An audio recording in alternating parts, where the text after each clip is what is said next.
csodálatos. Nézzék, majd ott a magyarodi dombokról, hogy egy akkora borítást tud csinálni, egy ismerősöm, egy kedves barátom tegnap föntült a gépen. 1 óra múlva találkoztunk. Hát, milyen szadott a gépet? Utasszállító gépet hozzáteszem, egy veterán Li-2-es repülőgépet. De azt mondta, hogy egy utalci kétség nem volt.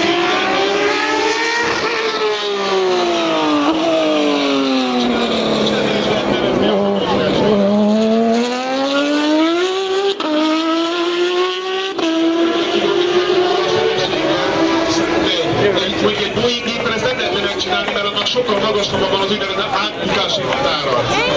Csodálatos, gyönyörűképpen megy.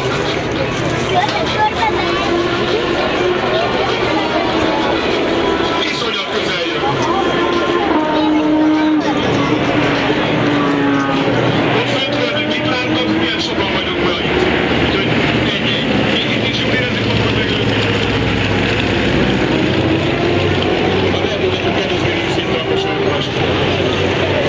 Monumentális, ahogy így elsiklik, mint egy milyen madárkácsony. Köszönöm. Én meg éppen elkezdtem hosszat mondani, hogy a kis állathatározatot rajta. Bár autóversenyre ritkán ér. Két madárlat innenét, azt tudod? Nem. Nincsen. 12 óra 51 perc van, ez azt jelenti, hogy 9 perc múlva rajtól, közben észledik az eget is, mi meg közben remélhetőleg okos információval gazdagítjuk önöket. Nos, Andriskán, miről szól ez a verseny? Ugye ez a csúcs kategória, azt tudjuk, betyár erős, majdnem olyan gyorsukat fog megy.